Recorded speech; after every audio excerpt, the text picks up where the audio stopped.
అది కాదు, కొవ్వు ఎలా వేసారు? ఓకే, పోపులాగా పెట్టారా ఇది?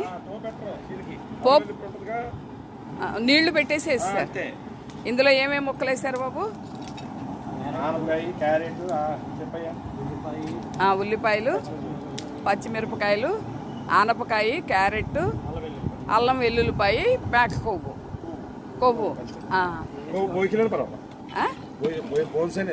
బోన్స్ అయినా వేసుకోవచ్చు, కొవ్వు అయినా అలా వేసేయడమే.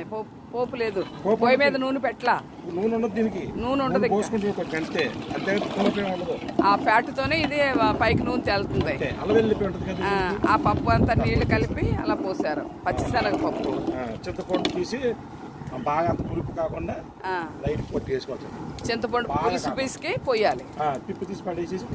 పిప్పి తీసి పడేసి పోయాలి. ఓకే, ఉప్పు కారం అంతే, పొడి మసాలా. ఓకే అమ్మా, ఇప్పుడు ఇదంతా ఒక 50 మందికి సరిపోతుంది. 50 మందికి, 50 మందికి 50-60-70 మంది వస్తుంది. కొంచెం ఎక్కువ ఉండాలి కదా, మంచిదే కదా.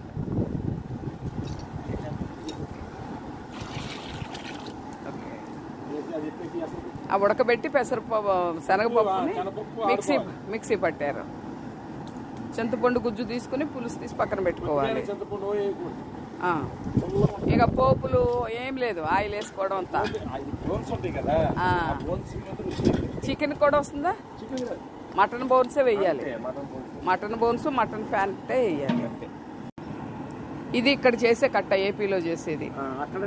తెలంగాణలో వేరుగా ఉంటాయి. అదంతా మిర్చి కసాలా ఎలా తయారు చేస్తారు, దాన్నే సూపులా కాసి వచ్చింది.